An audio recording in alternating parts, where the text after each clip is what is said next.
Hello students, आज हम प्रश्नावली 1.2 का क्वेश्चन नंबर 5, 6, 7 करेंगे।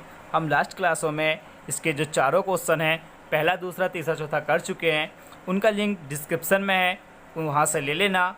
और हम पांचवा सवाल करना स्टार्ट करते हैं। क्या है पांचवा सवाल? क्या कहना चाह रहा है हमसे कि जांच कीजिए कि क्या किसी प्राकृतक संख्या n के लिए संख्या 6n अंक 0 पर समाप्त हो सकती है। तो देखिए क्या कहना चाह रहा है वो, हमारे क्वेश्चन में वो पूछ रहा है कि 6n जो है वो 0 पर समाप्त हो सकती है। तो देखिए इसे करना स्टार्ट करते हैं।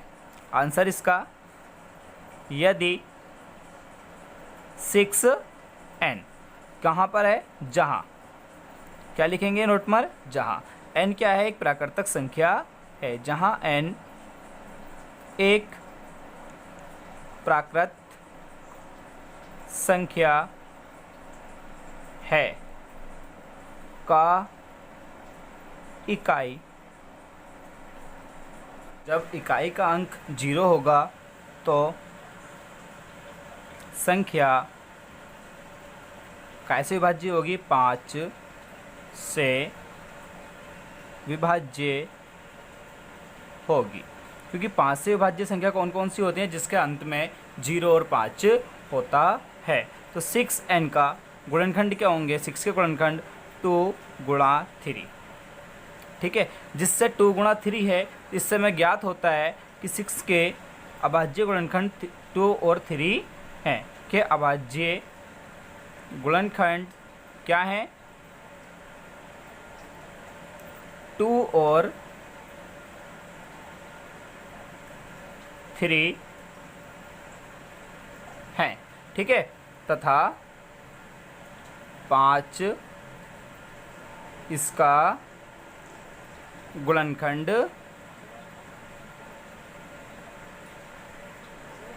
नहीं है। तो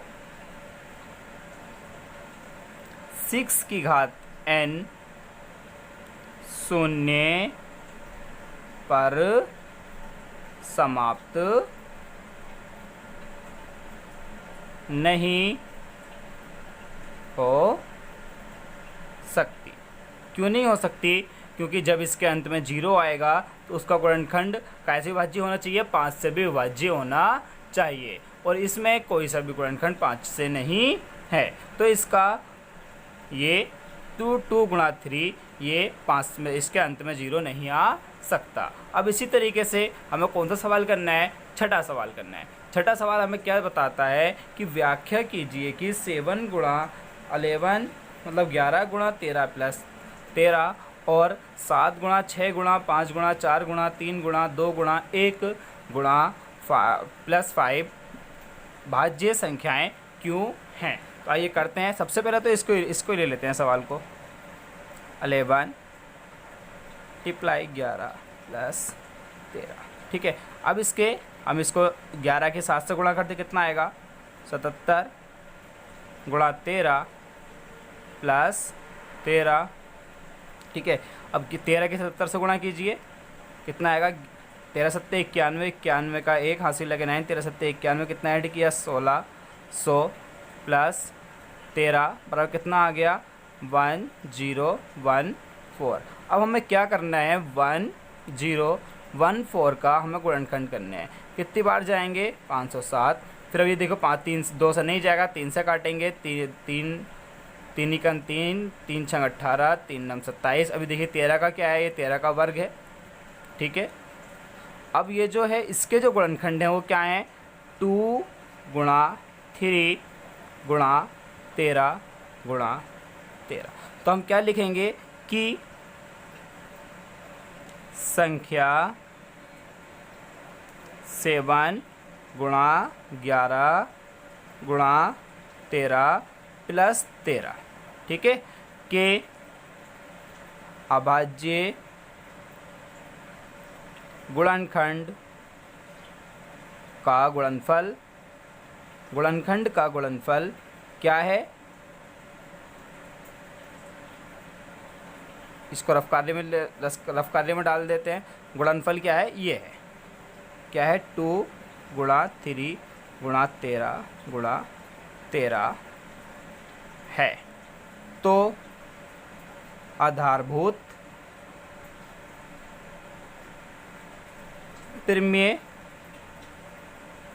से 7 गुणा 11 13 प्लस 13 एक भाज्य है। ठीक है, जिस तरीके से हमने ये किया है उसी तरीके से हम ये वाला करेंगे। ठीक है, पहले हम इसे उतार लेते हैं।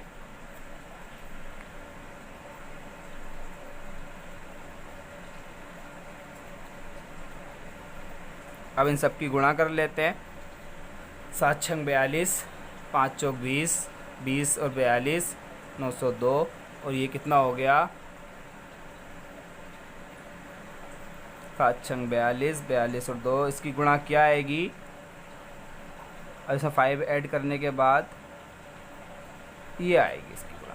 ठीक है, ये आ गई गुणा और इसमें 5 फिर ऐड हम कर देंगे तो कितना हो जाएगा 5045।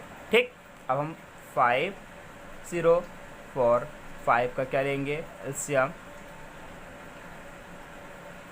2 से नहीं जा रहा है, ये कैसे जाएगा, ये 3 से भी नहीं जा रहा है, ये जाएगा 5 से। 5 चिकना 5, 0 का जो 5 9 45। ठीक है, इसके गुणनखंड क्या होंगे 5 गुणा 1009। ठीक, अब जो यहाँ लिखा था यह वाली संख्या की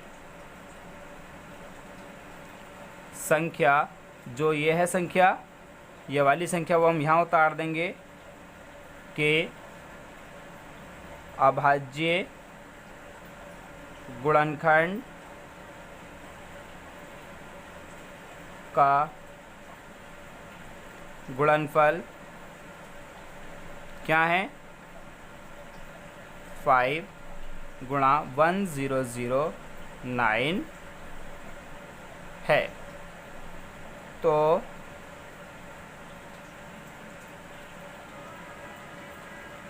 आधारभूत प्रमेय से संख्या क्या है 7 गुणा 6 गुणा 5 गुणा 4 गुणा 3 गुणा 2 गुणा 1 प्लस 5 एक भाज्य है। ठीक, देखिए हम इसने 2 सवाल हमने बड़े आसानी से कर लिए इसके, और इस पूरे सवाल में यही करना है। अब देखिए इसका लास्ट सवाल है। लास्ट सवाल में जितनी बड़ी इसकी थ्योरी, जितना बड़ा क्वेश्चन है उससे छोटा तो इसका आंसर है। क्या है इसमें सवाल में कि किसी खेल के मैदान के चारों ओर एक वृत्ताकार पथ है। इस मैदान के एक चक्कर लगाने में सोनिया को 18 मिनट लगते हैं, जबकि उसी मैदान के एक चक्कर लगाने में रवि को कितने मिनट लगते हैं 12 मिनट लगते हैं। मान लीजिए वे दोनों एक ही स्थान से एक ही समय चलना आरंभ करें, तो एक ही दिशा में चलने पर कितने समय बाद वे पुनः एक स्थान पर मिलेंगे। तो कितने समय बाद मिलेंगे, तो हमें क्या निकालना होगा इसका।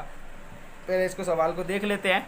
ठीक है, सोनिया और रवि, क्या क्या क्या पूछ रहा है सवाल में, सोनिया और रवि पुनः स्थान पर मिलेंगे। कब मिलेंगे, जब उनका समय क्या है, उनका समय 12 और 18 मिनट का एक ही गुणज हो। क्या हो, एक ही गुणज हो। वो गुणज कैसे होगा, जब हम इसका और इसका एलसीएम निकाल लेंगे। सबसे पहले हम 12 का एलसीएम निकालते हैं। 12 का एलसीएम क्या आएगा 2 गुणा 2 गुणा 3। इसी तरीके से हम 18 का निकाल लेते हैं। ठीक है, 3 सॉरी सबसे पहले 3 2 गुणा 3, सबसे पहले 2 आएगा फिर 3 और ये फिर 3। ठीक है, अब आगे करते हैं। तो 12 और 18 का अधिकतम मान, ब्रैकेट में लिख देंगे LCM, मतलब इसका निकालने के लिए हमें क्या निकालना पड़ेगा, इसका लघुत्तम समाप वर्तक। लघुत्तम समाप वर्तक कैसे निकालते हैं, इसी इसका और इसका जोड़ा बन रहा है तो इसे एक बार लिख लेंगे, ठीक है। यह अकेला बचा तो इसको भी लिख लेंगे। अब 3 का और इसका जोड़ा बन रहा है तो इसको लिख लेंगे, और एक 3 अकेला बचा तो इसको भी लिख लेंगे। अब इन सब की आपस में क्या कर देंगे, गुणा। 2 दूनी 4, 4 तिया 12, 12 तिया 36। अब देखिए इन दोनों का एक ही गुणज है, क्योंकि 12 तिया 36 होते हैं, 18 दूनी 36 होते हैं, ठीक है। तो हम इसके लास्ट में ये जो है अतः कितने समय में, तो हम इसके लास्ट में आंसर लिख देंगे अतः 36 मिनट बाद वह पुनः एक प्रारंभिक स्थान पर मिलेंगे। देखिए आज ये हमारी 1.2 की पूरी एक्सरसाइज कंप्लीट हो गई है। अब हम कल इसकी नेक्स्ट क्लास में 1.3 करना स्टार्ट करेंगे, और इसी तरीके से हमारी क्लास से जुड़े रहें और चैनल को सब्सक्राइब करना बिल्कुल ना भूलें।